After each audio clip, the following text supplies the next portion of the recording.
할렐루야. 오늘 저희들 역대하 21장 말씀을 가지고 어, 하나님께 버림받은 여호람이라고 하는 제목을 가지고 함께 은혜를 나누겠습니다. 우리가 20장까지 여호사밧에 관한 긴 이야기를 나누었습니다. 뭐 뒤에 31절서부터 37절까지의 본문이 조금 더 있긴 하지만 그 본문을 건너뛰어서 오늘 21장으로 넘어와서 여호람의 이야기를 좀 하려고 합니다. 실은 이 여호사밧이 이 역대기에서 굉장히 칭찬받는 왕으로 등장하는 것은 굉장히 의외의 결과입니다. 왜냐하면 이 여호사밧이 왕이 되었을 때 실은 북쪽에는 그 오므리 왕조, 오므리의 그리고 아합으로 이어지는 굉장히 강력한 국왕 세력을 펼치고 있는 그런 나라가 북이스라엘이었습니다. 그래서 여호사밧이 주도적으로 무언가를 할 수 있는 때가 아니었습니다. 완전히 오므리 왕조의 그 명령에 의해서 움직여지고 모든 결정권도 다 오므리 왕조에게로 넘어가 있는 상태였거든요. 그 당시에 여호사밧이 오늘 역대기에 나왔듯이 하나님을 섬기고 나라 전체를 개혁을 시키고 또 율법을 가르치고 이렇게 했다라고 하는 것은 굉장히 어려운 일을 한 거고, 그 굉장히 어려운 일을 한 것에 대해서 역대기는 아주 높은 평가를 내린 겁니다. 근데 실상에서 정말 역대기에 적은 것처럼 여호사밧이 그렇게 잘했을까에 대해서는 실은 의문이 좀 남는 것이, 우리 읽지 않았지만 20장 31절 37절에 보시면 여호사밧이 왔다 갔다 했어요. 아합이 죽고 난 다음에 아합의 아들 아하시아라고 하는 왕이 이제 등장을 하는데 35절에 보시면 이렇게 나옵니다.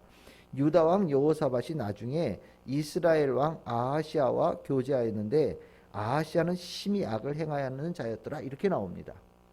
그러니까 아합도 굉장히 강한 왕이었지만 그의 아들 아하시아가 왕이 됐을 때도 이 여호사밧은 북이스라엘을 뭐 이렇게 무시하거나 명령을 거스릴 수 있는 상황이 못 되었던 겁니다. 그래서 계속해서 깊은 유대 관계를 가지고 있었고, 이 두 왕은 서로 연합을 하여서 국제 무역선을 띄어서 일도 도모하기도 했었습니다. 근데 오늘 하나님께서 그것을 기뻐하지 않으셨다, 37절 이렇게 나오면서 그 배들을 다 부셔버리셨다, 하나님께서. 그러니까 이제 돈 벌려고 했던 일들이 사라진 거죠. 어쨌든 이러한 상황 속에서 여호사밧은 죽었습니다. 35세의 왕이 되어져서 25년 동안 다스리면서 60세까지 왕을 하고 그 아들에게 이제 왕위를 넘겨주었는데, 이 여호사밧은 그럼에도 불구하고 하나님께서 그 심령 속에 주셨던 발음이 있었던 것 같아요. 그래서 아들을 여러 명을 낳았는데 오늘 2절에 보시면 여호람도 있었고 아사랴도 있었고 여이엘, 스가랴, 아사랴, 미가엘, 스바디아라고 하는 여러 아들들이 있었던 것 같습니다. 그 아들들에게 전에 전 국토를 다스릴 때 여러 방백들에게 또 그 제사장들에게 자신의 권력을 나누어 줬던 것처럼 아마 그렇게 여러 자녀들에게 골고루 지방에다가 이렇게 성들을 주어서 다스리게 하는 역할을 맡겼던 것 같아요. 근데 이 여호람이라고 하는 이 큰아들이 참 독특한 사람이었습니다. 욕심이 굉장히 과했던 사람인 것 같아요. 못마땅했습니다. 아버지가 했던 그 일이 아주 못마땅해서 그 형제들에게 나누어졌던 그것들을 다 뺏기를 원한 겁니다. 그래서 형제들을 다 죽였고, 또 그 형제들을 따르는 또 그 이렇게 주변의 사람들이 있지 않았겠습니까? 그 사람들까지 싹 다 죽인 거예요. 어린 나이에 32살의 왕이 돼가지고 실은 자기 형제들을 다 죽였으니 아마 자기 형제들은 한 20대쯤 되겠죠. 20대의 그 형제들을 싹 다 죽인 겁니다. 참 왜 이렇게까지 했을까 싶은데 실은 그 이유는 이 여호람이라고 하는 이 왕이 모델을 삼았던 인물이 따로 있었기 때문입니다. 이 여호람이 자기 아버지 여호사밧을 이렇게 잘 닮아서 어려운 가운데서도 말씀을 지키고 하나님을 섬기는 길로 잘 갔으면 아마 대단히 칭찬을 받았을 텐데, 이 여호람은 아버지의 하는 모습이 굉장히 못마땅했던 거예요. 아버지 했던 일은 바보 같아 보이고 멍청해 보이고 자신의 권력을 막 이렇게 나누어 주고 정의를 세우겠다라고 정의롭게 하나님 말씀대로 나라를 다스리겠다고 하면서 스스로도 권력을 제한시켜가는 이런 모습을 볼 때 실은 이게 왕 같은 모습이 아니다. 굉장히 좀 못마땅하게 여겼던 것 같습니다. 그러면서 아버지 대신에 다른 사람을 롤모델로 삼았는데 그 롤모델이 누구냐면 바로 외갓집입니다. 북이스라엘의 아합 왕가의 왕들을 롤모델로 삼은 거예요. 내가 볼 때는 우리 외할아버지가 최고로 멋있는 왕이었던 겁니다. 그게 아합입니다. 왕이 명령하면 전국에 있는 막 그 권력자들이 왕 앞에 줄을 쫙 서고 왕 한마디면 사람들이 다 일사불란하게 움직이고 또 잘 보니까 하나님을 잘 섬기겠다라고 얘기하는 우리나라는 잘 못 사는데 하나님을 제대로 섬기지 않는 저 북이스라엘은 바알을 섬기는데 너무너무 잘 사는 것처럼 보이는 거예요. 그러면서 야 하나님 때문에 권력도 제한하는데 나라까지 살림이 썩 그렇게 넉넉하지 않다? 에이 나는 왕 되면 아버지처럼 살지 말고 나는 북이스라엘의 우리 외갓집처럼 살아야 되겠다는 생각을 딱 갖게 되어진 겁니다. 그러면서 그 롤모델을 살아가기 위해서 권력을 독재를 해야 되겠고 그러니 아버지가 자기 형제들에게 나누어 주었던 그 권력을 다 빼앗아서 자기가 갖기를 원했고 아주 정말 자기의 능력을 한껏 펼칠 수 있는 완벽한 독재 국가를 이 여호람이라고 하는 왕은 세운 겁니다.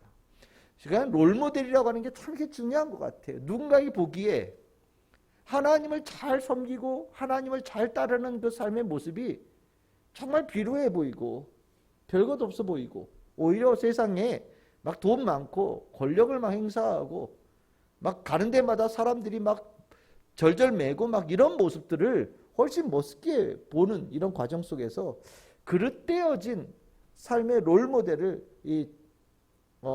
정하게 되어지는 일들이 참 얼마나 무서운 결과를 가져왔는지를 오늘 이 이야기를 통해서 보게 되어집니다. 우리가 아이들에게 롤모델 이렇게 얘기를 하면서 너는 누구를 닮아가면 좋겠냐라고 얘기할 때 우리는 뭐 정말 원칙적으로 한다면 예수님 닮은 사람 또 예수님의 말씀대로 잘 살아가는 사람들의 모습을 롤모델로 삼아서 저희도 그렇게 살고 싶어요 라고 얘기하는 그런 인생을 가르쳐야 된다라고 저는 생각을 해요. 근데 이렇게 롤모델을 그렇게 가르쳐 주려면 우리가 그런 삶을 다 살고 있지 못하더라도 나도 그렇게 살아야지라고 하는 부분은 분명하게 살아내야 되는 과제를 가지고 있지 않나라는 생각이 듭니다. 우리가 롤모델을 교회를 다니면서 뭐 가까이 살고 있는 뭐 제일 부자로 사는 사람 뭐 예를 들어서 아니면 뭐 하나님은 믿지 않는데 뭐 사회적으로 명망 있는 사람을 롤모델로 삼아서 얘야 너는 저 사람처럼 살아야 돼 라고 가르친다면 그것은 정말로 우리가 뭔가 잘못하고 있는 분명한 징조가 아닌가라는 생각을 갖게 되어집니다. 여러분들은 누구를 롤모델로 삼고 어떤 삶을 꿈꾸면서 살아가고 계시고 또 그런 삶을 가르치고 계신지 여러분들 분명하게 한번 잘 생각해 보시고 정하면 좋겠다라는 생각을 갖습니다. 정말 좀 세상에서는 조금 덜 넉넉하고 또 세상에서는 약간 덜 대접을 받을지라도 하나님을 잘 섬기고 하나님 말씀대로 살아가는 사람을 정말 내 자녀에게 가르쳐 주기를 원하고 그렇게 살라고 정말 정확하게 말해줄 수 있는 믿음을 내가 가지고 있는가? 아니면 교회 안에서는 뭐 하나님 잘 믿어야지요 라고 얘기를 하면서도 실질적으로 롤모델은 다른 데에 있는 그런 약간 교회 안의 삶과 교회 바깥의 삶이 좀 다른 모습으로 살아가고 있지 않은가? 우리는 한번 돌아봐야 되겠다는 생각을 갖습니다. 참 이게 롤모델이 잘못되면요 완전히 그 방향성이 잘못되어져서 흉악한 죄를 범하여도 이 죄를 범하는지를 모르고 살아가는 결과를 낳게 된다라는 것. 롤모델이 참 중요하다라는 거 다시 한번 우리가 새겼으면 좋겠습니다. 그러면 이 롤모델 왜 여호람이라고 하는 이 왕이 자기 아버지 여호사밧을 롤모델로 삼지 않고 그 북이스라엘의 아합 왕을 롤모델로 삼았느냐? 그의 엄마가 아합의 딸이었기 때문이죠. 그리고 그 아달랴라고 하는 이 여자의 엄마는 실은 이세벨인데, 이 이세벨은 저 외국에서 시집 온 여자 아니겠습니까? 그러니까 결국 전부 다 이세벨이라는 여자에 의해서 아합이 영향을 받고, 그 사이에서 태어난 딸이 아달랴가 남유다로 시집을 와서 실은 이 자식을 완전히 엉뚱하게 가르친 거죠. 오므리가 왕이 되어져서 며느리감을 찾을 때 외국에서 찾았다는 것도 이상하고요. 실은 그 외국 여자가 이세벨이라는 여자가 들어와서 하나님을 믿는 선지자들을 다 죽이려고 했던 것도 참 특이한데, 그 아합과 이세벨 사이에 낳은 이 딸을 다시 남유다에 시집을 보내서 남과 북이 결혼으로 동맹관계가 맺게 되어질 때 실은 이런 결과가 나올 거라는 생각하지 못하고 했었을 것이라고 생각이 되어집니다. 그런데 참 이렇게 잘못된 관계가 처음에 시작할 때는 뭐 다들 이유가 있죠. 뭐 이래서 하고 저래서 하고 했지만, 실은 이 잘못되어진 관계가 정말 엄청난 결과를, 비극을 가져올 수 있다는 것을 우리는 오늘 이 성경을 통해서 다시 한번 좀 봐야 되겠다는 생각을 갖습니다. 우리가 처음 시작할 때 우리 그런 얘기 많이 하잖아요. 옷 입을 때 여러분들도 그런 실수 잘 하시죠. 단추 이렇게 아무 생각 없이 막 잠그다 보면 나중에 막 이렇게 되어질 때도 있고, 처음에 조금 이렇게 벌어진 것 같은데 점점점 시간이 지나가다 보면 나중에는 완전히 벌어져서 수습이 안 될 정도로 되어지는 경우들도 있잖아요. 그 처음에 그 조그만한 그 차이가 별로 없어 보여도 나중에 보면 엄청난 결과를 가져오는데, 오늘 이 역대기에서 나오는 남유다의 역사의 여호람은 거의 최악의 왕이거든요. 이 최악의 왕의 이 괴물 같은 왕이 등장하게 되어지는 데에는 아달랴라고 하는 여호람의 엄마, 그리고 이 일은 북의 아합과 남쪽의 여호사밧이 결혼으로 동맹을 맺은 것, 뭐 이런 결과에 의해서 시작되어졌다라는 것을 우리가 보게 되면서 야, 이거 참 조심해야 되겠구나 라는 생각을 갖게 되어져요. 하나님 안에서 잘못되어진 관계는 하나님을 믿지 않는 것을 떠나서 하나님을 믿는 것을 완전히 없애버리는 데까지도 이어질 수 있다는 것을 이야기를 하면서, 역대기에서는 결혼에 대해서 굉장히 조심스러운 접근을 합니다. 믿지 않는 자들과의 결혼에 대해서는 실은 굉장히 조심스러운 접근을 하죠. 이것은 이스라엘이 스스로 역사 속에서 자신들이 깊이 깨달은 가운데에 내린 결론이에요. 우리가 나라가 정말 이게 민족이 백성이 우리가 잘못되어지는 아주 중요한 시작이 뭐였냐? 결혼이 잘못돼서 그런 거다. 우리가 집안에 사람을 잘못 들여서 우리 안에 하나님을 믿지 않는 사람을 결혼을 통해서 관계를 맺기 시작하면서 우리가 역사가 망가지는 쪽으로 가게 되어졌다라고 아주 심각하게 역사 속에서 깨달으면서 이 이방인과의 결혼에 대해서는 아주 철저하게 반대되어지는 쪽으로 방향을 잡았고, 그래서 우리가 느헤미야 뭐 에스라서 지나왔지만 이방인들과 결혼할 때 아주 철저하게 막아서는 모습들, 이미 결혼한 사람들도 뭐 되도록이면 이혼을 시키는 쪽으로 가게 되어지는 이야기들을 우리가 보지 않았습니까? 맞습니다. 우리가 이 일을 이렇게 읽어보면서 야, 잘못된 관계 맺음에 대해서 정말 우리가 더 신중하게 접근해야 되겠구나. 조금 느리더라도 바른 관계, 믿음 안에서 서로 믿음으로 기도해 줄 수 있고 돈독하게 만들어 줄 수 있고 어려울 때 극복할 수 있고 서로 손붙잡고 기도할 수 있는 관계, 하나님 안에서 세워지는 관계를 맺어가는데 조금 더 우선순위를 두고 접근해야 되겠다는 것을 다시 한번 보게 되어져요. 아마 여러분들도 많이 보았겠지만 실은 이게 믿음이 없다라고 하는 것, 그럼 두 사람 사이에 무엇이 중심을 자리 잡겠습니까? 잘 생각해 보십시오. 남자와 여자가 서로 몇십 년 동안 따로 전혀 모르고 살다가 어느 날 사랑이라는 단어 하나를 가지고 가족을 만들죠. 가정을 만들죠. 그럼 이 두 사람 사이에 그 사랑이 죽을 때까지 계속해서 유지되어지는 건 당연한 겁니다. 그건 마땅한 이야기죠. 근데 그 사랑이라고 하는 게 다른 어떤 요소를 다 이겨낼 수 있을 만큼의 강함이 있고 올바름이 있다면 무슨 문제가 되겠어요. 근데 이 사랑이라고 하는 게 참 어떻게 보면 너무 순수한 것 같아요. 그래서 이런 것 저런 것에 의해서 굉장히 많은 영향을 받잖아요. 둘이 너무너무 사랑한다고 생각되는데 둘 사이에 어떤 돈에 관한 문제가 생긴다 그러면 사랑이란 단어가 이렇게 희미해지기 시작하고요. 거기에 때로는 말 한마디에도 희미해지는 경우들이 생기고요. 뭐 내가 바랬던 외모의 모습이 변하는 모습에서도 희미해지기도 하고 건강 때문에 희미해지기도 하고 또 나이가 들면서 시간이 지나면서 가졌던 사랑의 그 불타오름이 약간 식기도 하는 과정들도 다 가져가지 않습니까? 과연 이 두 사람 사이에 어려움이 생기고 불협화음이 생길 때 과연 이 두 사람을 그럼에도 불구하고 묶을 수 있는 힘은 과연 어디서 나올 수 있을까요? 저는 개인적으로는 만약에 내가 하나님에 대한 믿음이 없다면 이런 것들을 어떻게 이겨낼까? 라고 궁금해하게 생각하는 경우들이 있어요. 제가 실은 뭐 믿지 않는 믿음이 없는 가정이 어떻게 살아가고 있는지를 잘 몰라요. 제 주변에는 다 믿는 사람들이다 보니까. 근데 정말 믿지 않는 가정, 믿음이 없는 배우자가 있는 가정은 도대체 어떻게 살아갈까? 둘 사이에 도대체 무엇이 저 두 사람을 묶어줄 것인가? 둘 사이에 생각의 차이가 많이 나 있을 텐데 그 생각이 많이 차이 나는 것을 어떻게 하나로 묶어갈까? 지금 굉장히 좀 궁금한 부분이 있어요. 그러니까 싸우죠. 뭐라고 얘기할지 모르겠지만 싸우는 것도 뭐 하루 이틀이죠. 그건 뭐 어떻게 계속 싸우면서 살겠어요. 맞아요. 그게 두 개가 믿음으로 하나 되어지지 못하면 믿음의 울타리 속에서 있지 못하면 분명히 바라보는 방향이 다를 수밖에 없고요.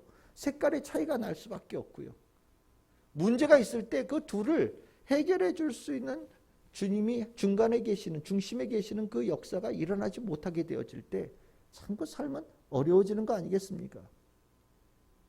믿지 않는 배우자 속에서 자라나는 자녀는 믿는 한쪽의 부모와 믿지 않는 부모가 양쪽을 바라보면서 중간에 얼마나 많은 가치관의 혼동을 느끼겠어요.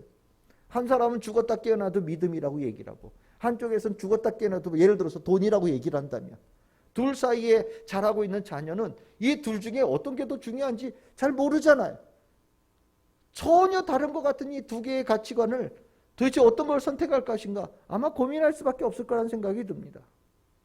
이렇게 믿음이 배제되어진 믿음이 흔들리는 그런 자와의 이런 관계 맺음은 우리가 생각하는 것보다 훨씬 더 심각한 문제를 만들어낼 수 있다는 것을 오늘 이야기를 통해서 깨닫게 되어지면서 우리가 이 관계를 맺을 때 정말 잘 맺어야 되겠다라는 생각을 갖게 되어집니다. 어쨌든 이 여호람은요 완전히 정했어요.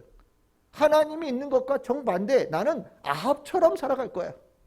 그러다 보니 여호사밧이 그렇게 애써서 만들어놨던 하나님을 믿는 거, 하나님의 말씀대로 나라가 통치가 되어지는 거, 그리고 하나님을 믿지 않는 우상들을 폐해버렸던 것들이 순식간에 원상복귀 되어져 버립니다. 남유다가 마치 북이스라엘처럼 완전히 뒤덮이는 일이 일어나요. 이런 일이 일어남에도 불구하고 하나님께서 여호람을 죽이시지 않은 이유는 하나님께서 다윗과 맺었던 계약 때문에 이 나라를 멸하지 않았다라고 성경에는 이야기를 합니다. 7절에 나오는 이야기죠. 다윗의 집을 멸하기를 즐겨하지 아니었으면 이전에 다윗과 더불어 맺은 계약 때문에 두셨다. 하지만 나라를 멸망시키진 않지만 그렇다고 그 왕을 용서했다는 얘기는 아닌 겁니다. 그래서 하나님은 이 경우에 어떻게 하느냐? 하나님을 버리고 멋있는 인생을 추구하는 여호람이었는데 그의 인생에 멋있음이라거나 하나도 남지 않을 만큼 완전히 그의 삶을 초토화시켜 버리시죠. 하나님을 버렸을 때 하나님도 그를 버리고요. 하나님께서 버린 자는요. 어떤 사람에게도 존중받지 못하는 자로 전락되어진다는 것을 여호람의 일생을 통해서 우리는 보게 되어집니다. 여호사밧 때 요단강 동편 지역에 있는 여러 나라들의 사람들이 모여서 남유다를 침공했지만 실은 그때 하나님의 도우심으로 여호사밧이 이겨냈던 적이 있었죠. 하지만 하나님을 여호람이 버렸더니 도로 그 요단강 동편 지역에 있는 지역의 나라들이 이제 독립의 꿈을 꾸기 시작하면서 나오기 시작하고 막아낼 방법이 없어 보이기 시작합니다. 8절에 제일 먼저 등장하는 것은 에돔이라는 나라예요. 에돔이 배반을 했어요. 여호람이 그들과 맞서 싸우기 위해서 나갔지만 밤중에 오히려 포위를 당하고 겨우 빠져나왔던 것 같습니다. 그리고 나서 성경에 보시면 10절에 여러분들 중간에 이렇게 나오죠. 오늘날까지 유다의 지배에서 벗어나 있다라고 얘기하지 않습니까? 이 역대기를 쓰는 그 시간까지 에돔은 이후로 한 번도 유다 왕국의 지배하에 들어온 적이 없었다는 얘기를 하고 있는 겁니다. 완전히 독립되어진 거죠. 하나님께서 버리게 될 때 하나님께서 그 나라의 위세를 꺾기 시작하시는 겁니다. 그 다음에 10절 중간에 보시면 림나라고 나오죠. 이 림나라고 하는 곳은 지금 블레셋 지역에 가까운 지역입니다. 에돔은 요단강 동편 지역이라고 한다면 림나는 예루살렘과 굉장히 가까운 지역이에요.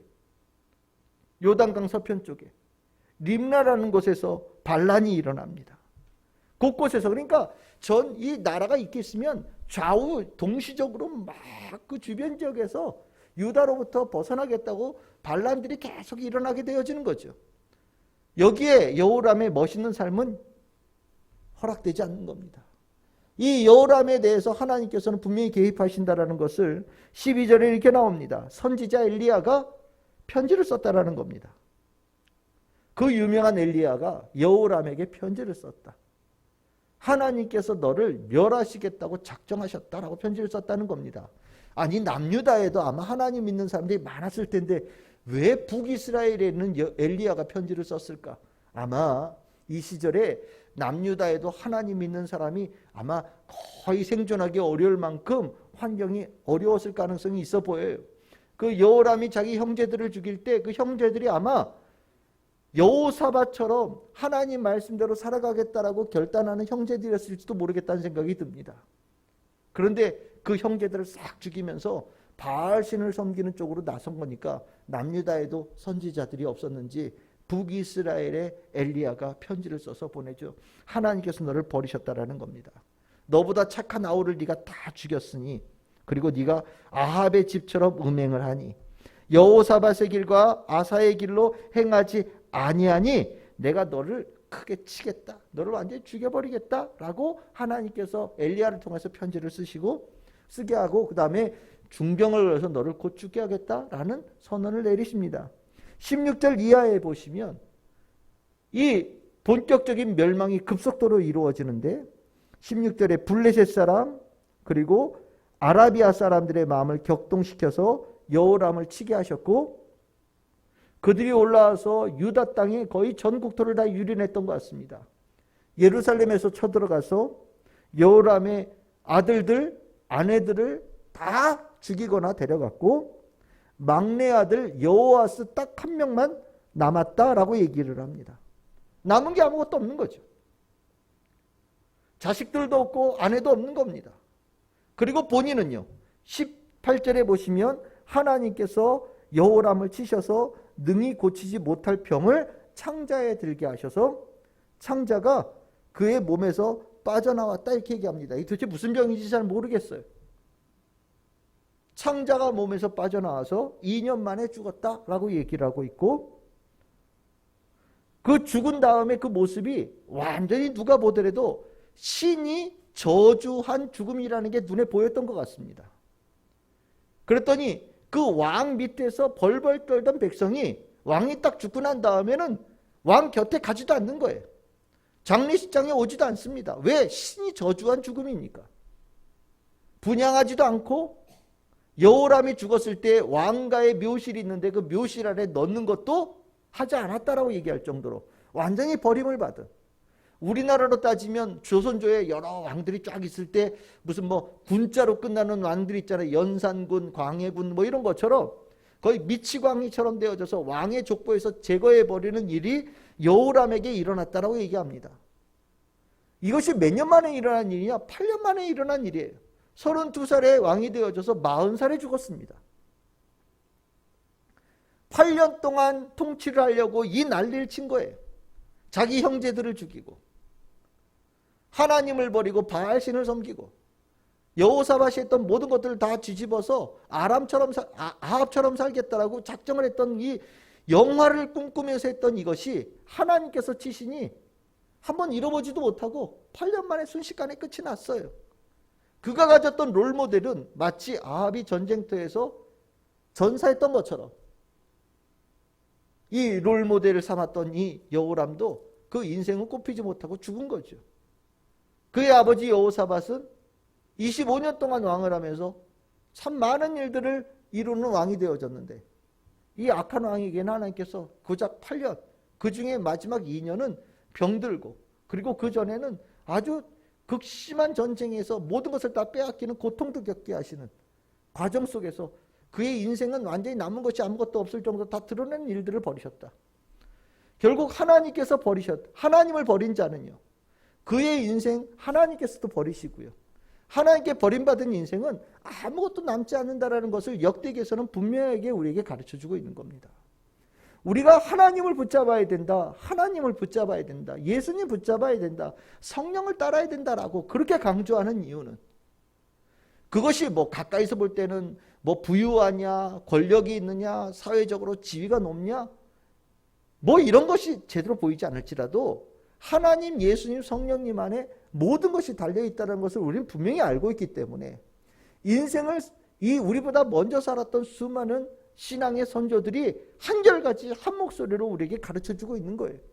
하나님 붙잡아야 된다, 예수님 붙잡아야 된다, 성령님 따라야 된다, 말씀대로 살아야 된다라고 강조를 하고 있는 겁니다. 여러분들 인생을 살면서 이제 지나오고 있어요. 여러분들은 어떠십니까? 여러분들도 분명히 그렇게 생각하십니까? 하나님 붙잡아야 된다, 예수님 붙잡아야 된다, 성령님 따라야 된다, 말씀대로 살아야 된다. 그 어떤 것보다 그것이 먼저 되어져야 된다라고 분명하게 말씀하시고 그렇게 여러분들도 생각하고 계십니까? 이거 굉장히 중요한 문제 같아요. 제가 들었던 이야기 중에 돈이 최고죠. 이거요 참 우리가 생각할 때 어마어마한 분의 입에서 나온 이야기거든요. 돈이 최고죠.